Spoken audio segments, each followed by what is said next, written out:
Dios es bueno, amén. Listo para los bautizos.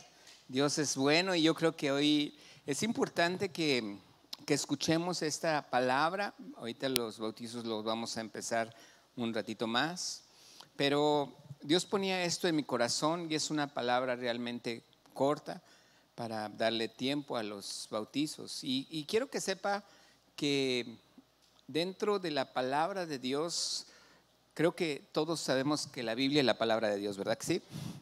O sea, todo lo que creemos es lo que viene en la Biblia. ¿Estamos de acuerdo? Usted y yo estamos poniendo toda y nuestra total confianza en Jesucristo nuestro Señor, en el Padre, en el Hijo y en el Espíritu Santo. ¿Estamos de acuerdo? Si nosotros así lo vemos, lo que está escrito es lo que Dios tiene para mí. No es algo que yo, el pastor Paco, la pastora Sara, alguien tiene para darle. No, lo que Dios tiene es lo que viene escrito en la palabra. Así lo creemos. Dice su palabra, acompáñeme rápidamente a Josué capítulo 1, en el versículo 8. Tal vez es un versículo que usted y yo mucho lo hemos escuchado, lo hemos leído, pero vamos a hablar un poquito con respecto a lo que también es el bautismo. Porque aquí en la escritura dice la palabra, cierre sus ojos primero y dígale Padre, no lo escucho, dígale Padre, gracias por tu amor y por la palabra que tú tienes para mí hoy. Ayúdame, Señor. Dile, ayúdame a comprender esta palabra, porque sé que cambiará mi vida a partir de hoy. En el nombre de Cristo Jesús. Amén. Dice la palabra en Josué capítulo 1, verso 8. Nunca se apartará de tu boca este libro de la ley, sino, dice la palabra, que de día y de noche meditarás en él. Repita conmigo, meditaré en él, para que guardes y hagas conforme a todo lo que en él está escrito. Porque entonces, dice la palabra, solamente entonces harás prosperar tu camino. ¿Y qué más? Y todo te saldrá bien. Dos cosas que son las que Dios quiere para mí. Muchos de nosotros, y yo creo que si ahorita le preguntare ahorita, le hiciera la pregunta, ¿cuántos de ustedes han orado para que Dios los prospere? O sea, yo creo que muchos, ¿verdad? A lo mejor uno levantaron la mano y dijeron sí, pero déjeme le digo, yo creo y podemos entender que la palabra, según este versículo, yo estoy equivocado de esa manera. Si yo le pido a Dios que Él me prospere, va a decir el Señor, ay, mijito, hasta ahorita te estás dando cuenta que lo que yo quiero antes de que tú lo hubieras deseado era que tú fueras prosperado. Amén. El deseo de Dios en su corazón es que tú y yo seamos prosperados. Lo dice la palabra.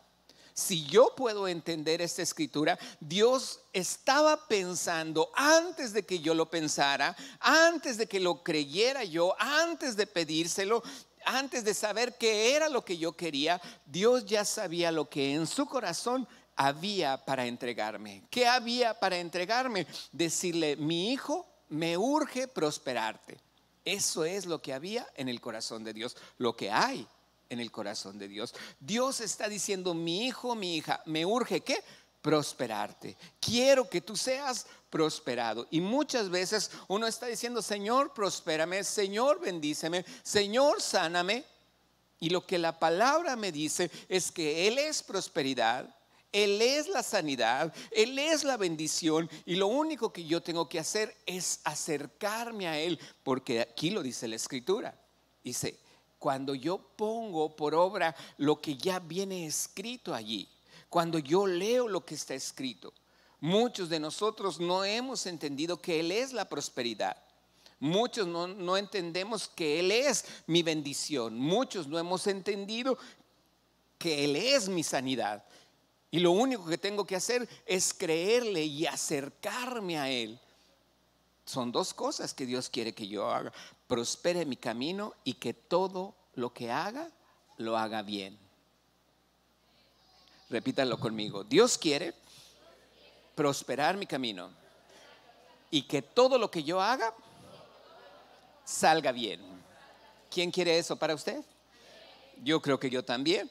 Si yo entiendo que Dios me está diciendo en su pensamiento, en sus sentimientos, Dios lo que quiere es que yo prospere en mi camino y que todo lo que haga salga bien.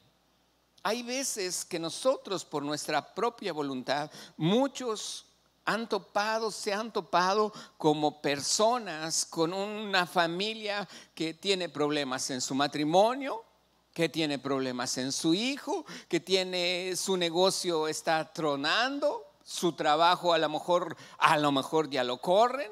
O sea, hay cosas que en la vida de la gente puede estar viviendo y hay casos así como esto que le estoy diciendo de muchas personas que hasta ese punto han llegado donde de repente ya la esposa está por irse, los hijos ya quieren abandonarlo, quieren que ya no esté allí, el negocio está por quebrar. Y hay gente que se acerca a Dios y le dice: ¿qué quieres de mí, Señor? Te he pedido que me prosperes, pero no me prosperas. ¿Sabe lo que le dice Dios a esa persona? Lo que vimos la semana pasada. Es cuando yo tengo un encuentro con Dios. Es cuando yo experimento ese encuentro con Dios. Es cuando ya tengo todas las puertas cerradas, todos también en mi contra. Y entonces llega esta persona que conocemos y le dice a Dios: Señor, ya no sé qué hacer. Como pastores hemos oído muchos de esos testimonios. Y le digo: bueno, pues ¿qué tienes? Pues esto, el negocio, mi esposa, mis hijos, el trabajo, todo está mal. Ok, ¿qué cree que hace? ¿Que a dónde cree que lo llevamos? Le digo: entrégale todo a Dios. Pues ya se lo di. Pues sí, pero lo sigues teniendo tú. ¿Cuántas veces nos preocupamos por familiares que ya le entregamos a Dios? Amén.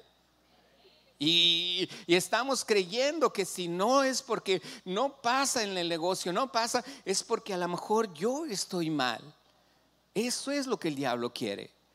Cuando yo le dije a esta persona: entrégaselo a Dios, ya dile que todo es de Él, ya dile: Señor, ya no voy a hacer mi voluntad, voy a hacer tu voluntad. ¿Sabe qué pasa? Empieza todo a cambiar. Pero ¿sabe qué? No como usted cree. Esta persona dijo eso, le entregó todo a Dios y le dijo: Señor, ya no voy a hacer mi voluntad, voy a hacer tu voluntad porque nada me ha funcionado. Y él entendió esta palabra. Él entendió que en muchas cosas él estaba equivocado. Nosotros queremos ser prosperados, queremos que mi negocio, queremos que mi familia, queremos que mi esposa, por mi voluntad, cuando es la voluntad de ¿quién? De Dios. Yo quiero que me prospere cuando es la voluntad de Dios. ¿Qué? Prosperarme. Muchos de nosotros buscamos la forma de ser yo prosperado porque es mi voluntad y lo quiero de hacer de acuerdo a como yo creo. Cuando es Dios el que dice, Jesucristo le dice en el monte del Getsemaní: no se haga mi voluntad sino la tuya. El Padre nuestro dice: Señor, dice: Padre nuestro que estás en los cielos. ¿Qué más? Santificado sea tu nombre. ¿Qué más? Venga a nosotros tu reino. ¿Y qué más? Hágase ¿qué? Y muchos de nosotros nos la sabemos: Señor, hágase mi voluntad, ¿verdad? Entonces, si yo estoy ya desde ese momento creyendo que la voluntad de Dios se va a hacer en mi vida, ¿sabe cuál es la voluntad de Dios? Prosperarme. ¿Sabe cuál es la voluntad de Dios? Bendecirme. ¿Sabe cuál es la voluntad de Dios? Sanarme. Y no es mi voluntad, es la voluntad de ¿quién? De Dios. ¿Qué tengo que hacer? Creerlo. Y allí es donde nosotros empezamos a luchar. Pero la palabra de Dios dice que mientras yo en mi corazón esté pensando en mi corazón que debo de tener en mi corazón la palabra de Dios, las acciones de Dios, la voluntad de Dios, yo voy a ser prosperado. Está diciendo la palabra que mientras en mi mente, en mis pensamientos, tenga la voluntad de Dios, haga la voluntad de Dios, yo seré prosperado. Está diciendo que mientras en mis manos, en todo lo que yo haga la voluntad de Dios, yo seré prosperado. No es mi voluntad, es la voluntad de Dios. Y allí es donde muchos de nosotros podemos entender que la naturaleza de Dios, el pensamiento de Dios, el sentimiento de Dios, la naturaleza de la prosperidad es Dios. Si yo me acerco a Dios, voy a ser prosperado. Si yo me acerco a Dios, voy a ser sanado. Si yo me acerco a Dios, todo lo que salga va a salir bien. Amén. Esa es una de las cosas. Y usted me puede decir, entonces, ¿cómo me acerco a Dios? ¿Voy a venir a la iglesia todos los días? Eso no es, dice la Biblia, que esa sea su voluntad. Aquí vamos a ver qué es lo que Dios me estaba diciendo. Y mi esposa hablaba algo muy importante ahorita con respecto a la unción. Si yo entiendo qué es la unción en mi vida, la unción en mi vida es Jesús. Porque Cristo significa ungido. ¿Cristo significa qué? Entonces, Él fue el ungido de Dios, es el ungido de Dios. Dios, en Él se establece, en Él está la unción. Cristo, cuando digo Jesús Cristo o el Señor Jesucristo, estoy diciendo el Padre, el Hijo y el Espíritu Santo, porque Cristo es el ungido. ¿Y quién unge? El Espíritu Santo. Quiere decir que sin la unción, yo no tengo prosperidad. Amén. Sin la unción en mí no está el poder tener todo lo que haga me va a salir bien. ¿En dónde recibo la unción? Usted a lo mejor aquí la recibe, pero no se la va a quitar cuando se haya ido de aquí. Cuando usted se va, la unción sigue con usted. A donde quiera que usted vaya. Y donde quiera que usted vaya, sabe una cosa, allí la unción le va a fortalecer. Usted va a hacer todas las cosas bien. No escuchó. Usted va a hacer todas las cosas bien. Usted va a ser prosperado. ¿Así lo creemos? Ok, ahora, si yo veo otra cosa, es que al Señor le urge que seamos prosperados. ¿Cuál es el problema? En que muchos de nosotros, así como estamos creyendo aquí en la iglesia que Dios me va a prosperar, que Dios tiene su pensamiento, muchas veces yo no lo creo. Déjeme le digo algo. Filipenses capítulo 3.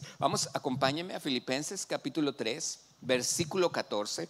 Este es el punto que muchos de nosotros no lo podemos comprender, no lo vemos de esta manera, pero aquí dice la palabra. Filipenses 3, versículo 14. Si lo tiene, léalo conmigo. Aquí está escrito. ¿Qué más dice?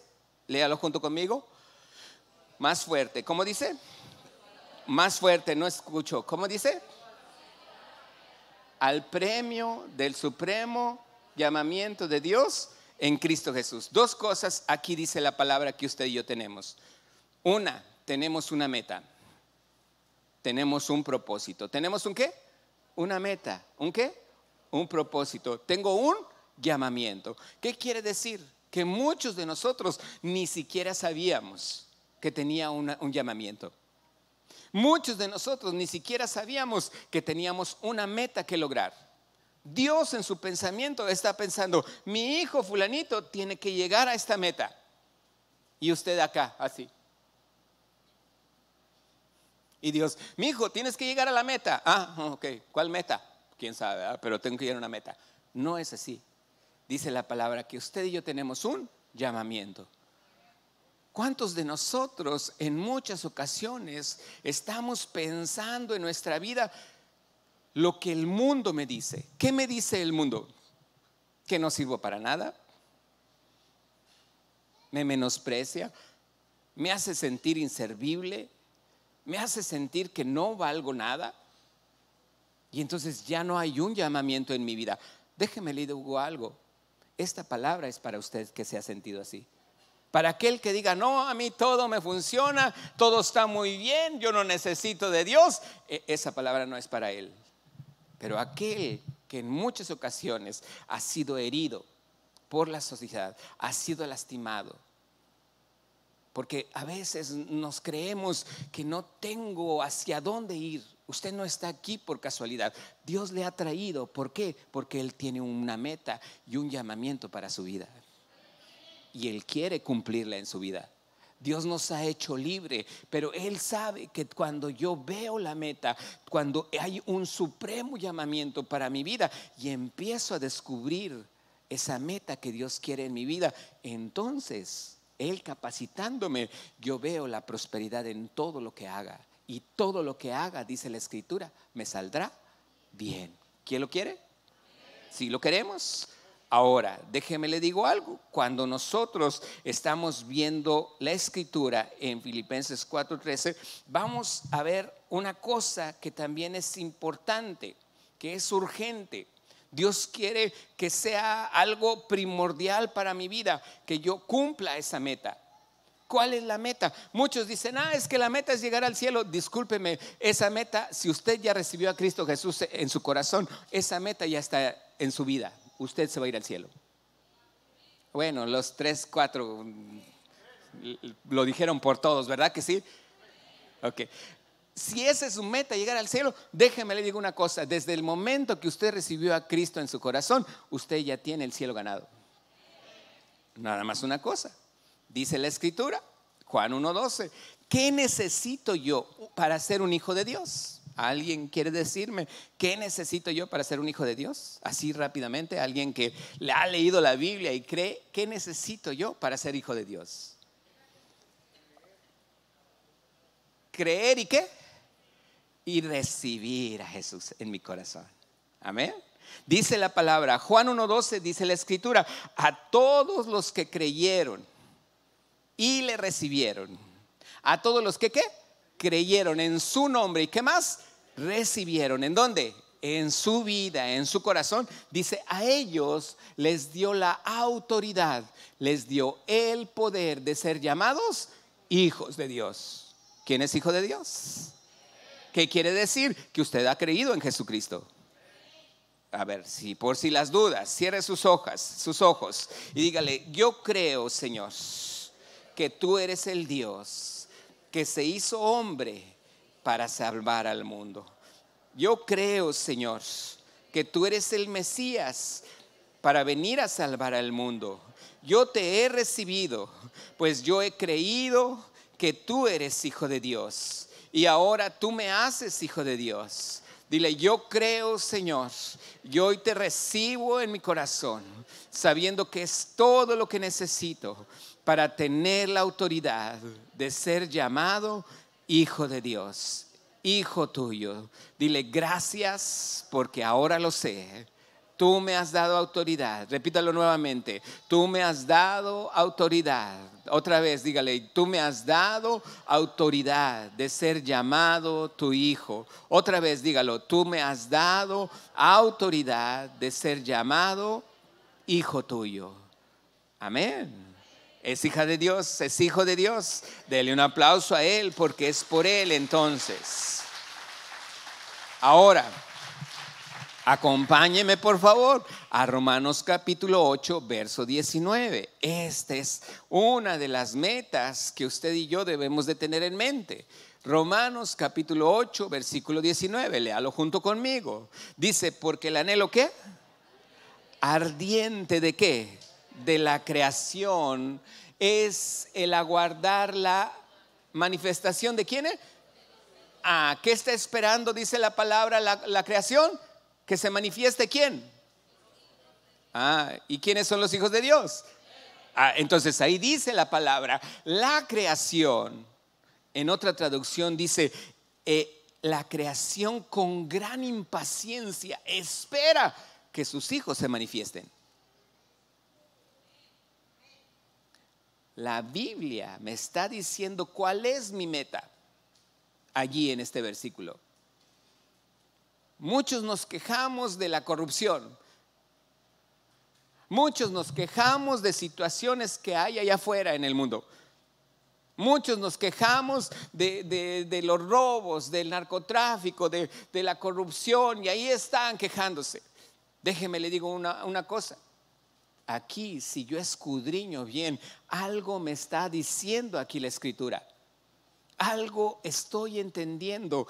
¿Quién es el responsable de eso? Si usted y yo nos ponemos a analizar bien, el responsable de lo que está sucediendo allá afuera es de parte de aquellos hijos de Dios que no saben tomar su lugar y cumplir su meta. porque ese es mi llamamiento. En el día en que yo muestre como hijo de Dios la autoridad que Dios me ha dado para estar aquí en el mundo, para ser ejemplo de muchos, para llevar a muchos la sociedad, entonces voltearía a ver a Dios, porque vería en usted y en mí que tú tienes una autoridad como hijo de Dios, que cuando oras suceden milagros, que cuando hablas, que cuando dices tu palabra, la dices con autoridad como hijo de Dios. Hoy algunos se van a bautizar. Y sabe una cosa, hoy va a suceder algo con respecto a esto. Aquellos que se han sentido que eran un fracaso, aquellos que se han sentido que no valían nada, aquellos que el enemigo les había hecho sentir en su vida que eran lo peor y que no había un llamamiento, no había una meta para él, ¿sabe qué va a pasar? Allí lo van a dejar. A ese sentimiento lo van a dejar allí. ¿Y sabe quién va a resucitar? Va a resucitar un hombre o una mujer de éxito, un hombre o una mujer de prosperidad, un hombre o una mujer que lleve su autoridad de Dios a todo lo de él ande. Así lo creo yo.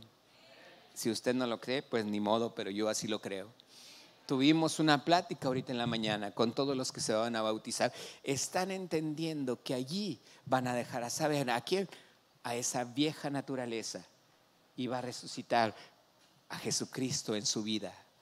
Un hombre, una mujer llena de poder, lleno de poder, lleno de la unción de Dios, para reflejar al mundo y que la creación vea y diga: ya se están levantando. Allí en Comunidad Tijuana ya se están levantando algunos, ya está viendo una unción allí, ya está viendo allí algo está pasando. La creación va a empezar a ver a esa gente donde como hijo de Dios empieza a tomar la autoridad. No podemos hacer otra cosa. Eso es lo que la palabra de Dios me dice. ¿A quién está esperando la creación? ¿La manifestación de quién? De un hijo de Dios. Que la manifestación, que la gente que le rodea, cuando usted llegue a donde llegue, vayan diciendo: mira, ese es un hijo de Dios. No se me distraiga. Esa es un hijo de Dios. Lo creemos. Dice la palabra, último, voy terminando. Mire, no le estoy yo inventando. En Romanos capítulo 8, versículo 20, ahí mismo dice la palabra, 8, 20 y 21. Léalo conmigo. Porque la creación fue ¿qué? Sujetada ¿a qué? A vanidad. No por su propia voluntad, sino por causa del que la sujetó en esperanza. Ahora vamos a leer el 21. Porque también la creación ¿qué? La misma creación será libertada de la esclavitud de corrupción a la libertad gloriosa de los hijos de Dios. Ahí me está diciendo: por algo la creación, por algo lo que me rodea está en esclavitud. ¿Para qué? Para que hay una esperanza de la creación. ¿Qué va a suceder? Ella va a traer la libertad cuando sus hijos nos manifestemos. Amén. Así lo dice la palabra. Cuando sus hijos se manifiesten, cuando aquel hijo de Dios, caminando en sus problemas, en sus situaciones, empieza a ver que un problema es una bendición. ¿Quién ha pensado eso en su vida? ¿Quién ha creído que un problema es una bendición? Pues muy pocos. Por lo regular es un problema, es algo que me lleva al fracaso, me lleva a tumbar todo lo que había construido. Pero ¿sabe qué piensa un hijo de Dios? Qué buen problema, porque con este problema voy a agarrar la victoria que Dios me ha dado. Y problema, te vas a ir más al fondo porque yo voy a estar más arriba. Así lo dice la palabra. ¿Dónde lo dice? No lo digo yo. Acompáñeme a Isaías 53, versículos 10 y 11. Antes de buscarlo, antes de leerlo, voltee para acá conmigo. Estamos por terminar para ir a los bautizos. Cuando usted y yo creemos en la Biblia, sabemos que las cosas que vienen escritas aquí, que todo lo que viene aquí, hay cosas que ya se cumplieron en Jesucristo. Hay cosas que yo leo y digo yo, bueno, ¿cuándo va a pasar esto? Ya se cumplió en Jesucristo. Pero Jesucristo por eso mismo los cumplió. Era el propósito de Dios hacerse hombre a través de una mujer virgen, y a través de ella Él nace, y cuando crece nadie podía ver a lo mejor que un día Él iba a estar crucificado. Pero Él no se quedó en la cruz. Él fue sepultado y tampoco se quedó en la tumba. Él resucitó al tercer día.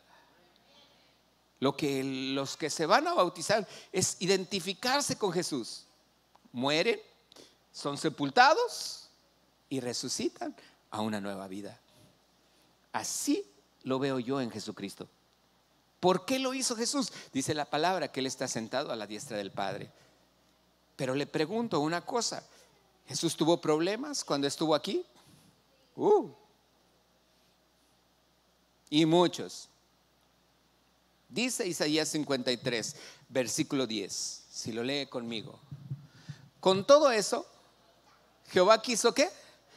Quebrantarlo. ¿Qué más? Sujetándolo a un padecimiento. Cuando haya puesto su vida en expiación por el pecado, verá linaje, vivirá por largos días, y la voluntad de Jehová será en su mano ¿qué? Prosperada. Versículo 11. Verá el fruto de la aflicción de su alma, y que estará satisfecho por su conocimiento. Justificará mi siervo justo a muchos y llevará las iniquidades de ellos. Déjeme se lo leo en esta traducción. Dice la palabra: aún así es lo que Dios tenía en mente todo el tiempo en Jesucristo. Y dice aquí: aplastarlo con dolor. El plan era que Él se entregara a sí mismo como una ofrenda por el pecado, para que pudiera ver la vida surgir de Él. Vida, vida, vida y más vida. El plan de Dios prosperará profundamente a través de Él. Fíjese bien lo que dice: el plan de Dios, hablando de Dios y Jesucristo, el plan de Dios prosperará profundamente a través de Él. Dios tenía en mente una meta para Jesucristo. Dios tenía en mente un llamamiento para Jesucristo.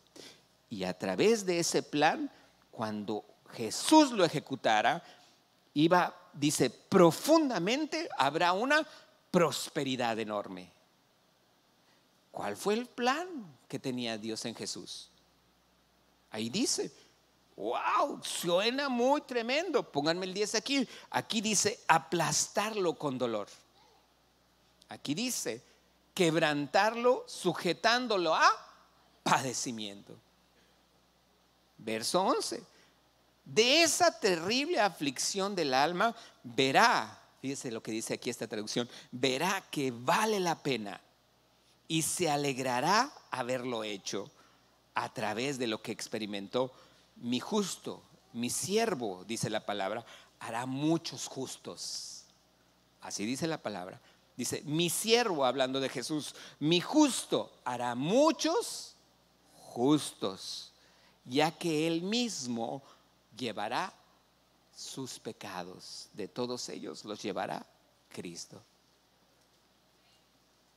¿Cómo Jesús logró hacer esto? El del teclado, pase. ¿Cómo es que Jesús logra hacer esto? Jesús, si alguien vio la película de la Pasión de Cristo, hubo gente que yo conocí que me dijo que a media película ya se quería salir. Porque era algo tan fuerte.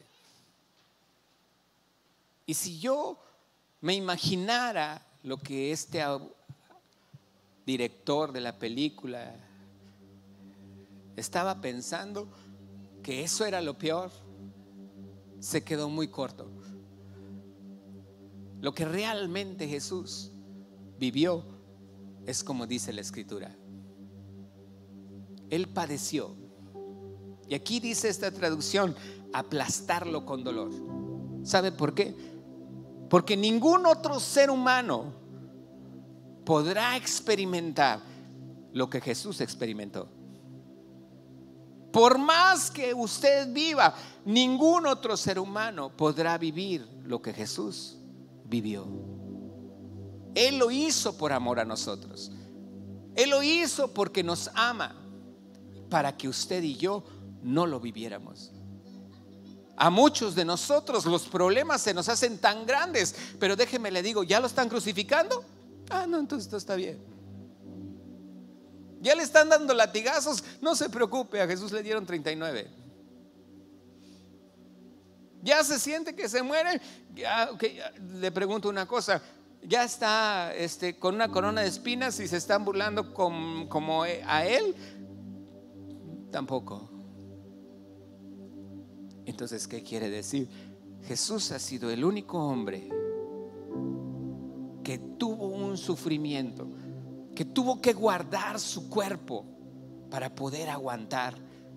Tuvo que cuidarse, no solamente físicamente, sino emocionalmente en sus pensamientos, para que cuando estuviera en esa prueba saliera victorioso.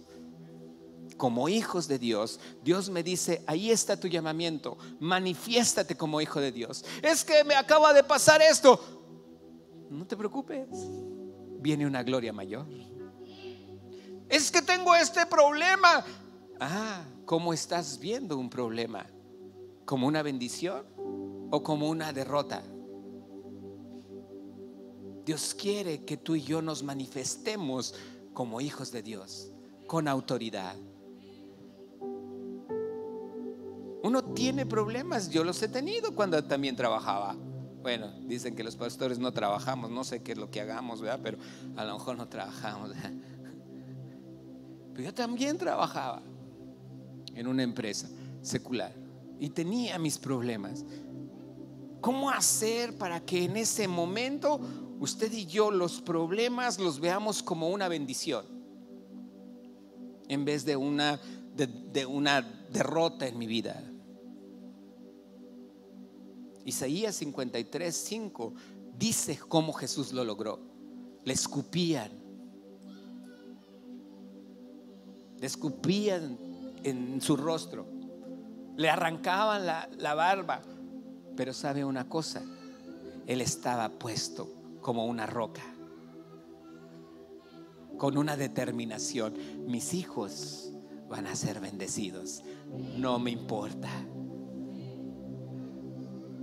Yo debo de ver lo mismo en un problema. Tengo este problema. Señor, ¿a quién quieres bendecir? ¿A mi esposa? ¿A mi familia? ¿A mis hijos? ¿A quién quieres bendecir con este problema? Un hijo se manifiesta a través de la gloria de Dios ante una situación, ante cualquier problema.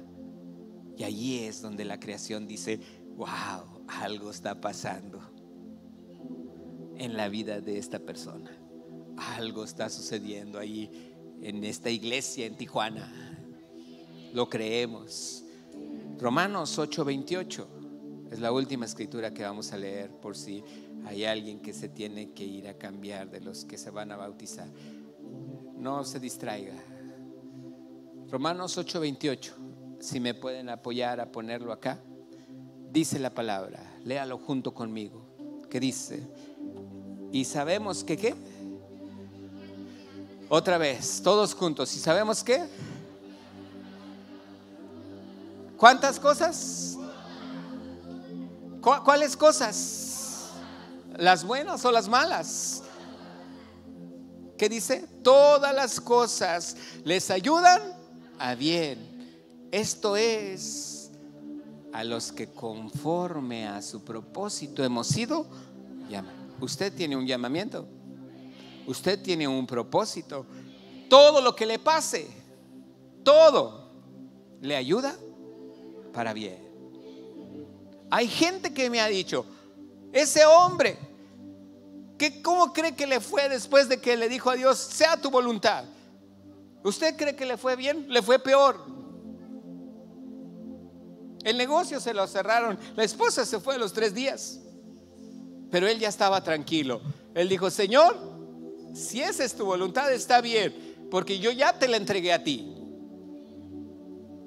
A los 5 meses, y no le miento, a los 5 meses ese hombre tenía un negocio más próspero que el que tenía. Su esposa estaba con él y vivían, pero a todo dar. Sus hijos lo honraban y lo respetaban. Su prosperidad cambió. ¿Por qué cree? Porque ya no se hizo conforme a la voluntad de él, sino se hizo conforme a la voluntad de Dios. Uno tiene planes. Uno dice por aquí porque mi experiencia. Uno dice por aquí porque así me lo imaginé y es mi voluntad y yo lo voy a hacer. Pero cuando le dejamos a Dios que sea su voluntad, cualquier problema yo lo veo como una bendición. ¿Confiamos en Dios? ¿Creemos en su palabra? ¿Creemos que Él me puede prosperar? Que es su deseo. No es que yo se lo pida. Es su pensamiento, que yo sea prosperado. Es su pensamiento, que a mí me vaya bien en todo lo que haga. ¿Qué tengo que hacer? Hoy le vamos a decir, juntamente con alguno de ellos, de los que se estén bautizando, fracaso, ahí te quedas. No yo, así le vamos a decir, fracaso, allí te quedas. No yo, ¿sí o yo? Todos así le vamos a decir, menosprecio, allí te quedas. Enfermedad, allí te quedas.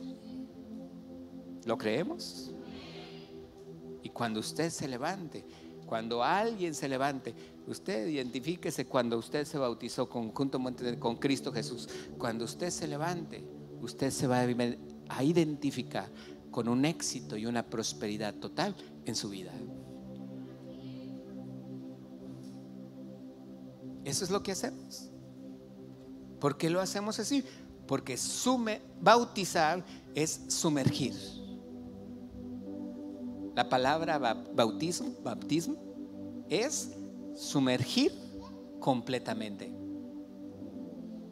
Es identificarme como si me hubieran enterrado. Y ese viejo yo ahí se queda. Ese cuerpo de muerte ahí se queda. Pero Jesucristo, cuando resucita el tercer día, no los vamos a dejar 3 días, no se preocupe. Es una identificación. Cuando Jesucristo resucita, nace con un cuerpo incorruptible, con un cuerpo de gloria. ¿Lo creemos?